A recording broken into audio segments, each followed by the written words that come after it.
Hi, my name is Chris, and I work at Armstrong Garden Center. The great thing about living in California is that we can plant colorful gardens year-round. You just have to know which plants to plant and where. Some plants need to be planted in shade, while others require a lot of sun. The first two plants I'm going to talk about are for a shadier area. This is called a cyclamen. A cyclamen comes in many different colors from whites, reds, and pinks.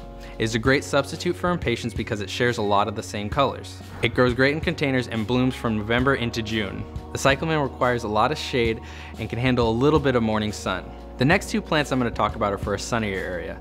The first plant is called the Iceland poppy. Iceland poppies come in very warm colors like reds, yellows, and oranges. They have a very long stem, so they work great as cut flowers, and they can withstand our rainy season. The next plant I'm going to talk about for a sunny area is called a snapdragon. A snapdragon can range in size from about 2 feet tall to as small as 4 inches, depending on the variety. They come in white, yellow, pink, orange, and rose. Now that you've chosen your plant, let's go plant it. So here I've chosen a pot. I've got some potting soil and a starter fertilizer. The first thing I'm going to do is add soil as a base layer. Once the soil is added, I'm going to compact it down nice and tight.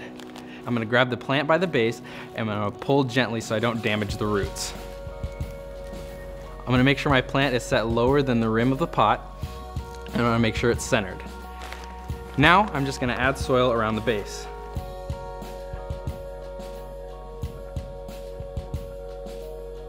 I'm going to add my Sure Start when it's about halfway filled up because that's where the roots are going to really need it the most. When I'm adding my Sure Start, I'm going to sprinkle a little bit in my hand, and then I just spread it all around the base of the plant. For this size plant, I would use about a 1/4 cup of Sure Start. Once my fertilizer is in there, I'll just continue to fill up the pot.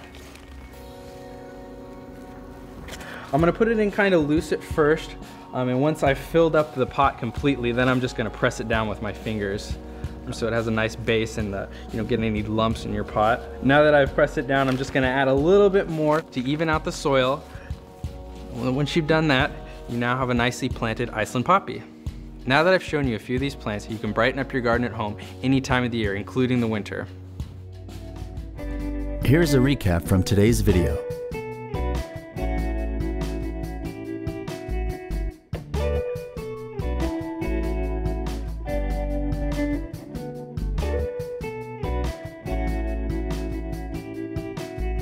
This how-to video is brought to you by Armstrong Garden Centers. Please feel free to visit your local Armstrong Garden Center for all your gardening needs.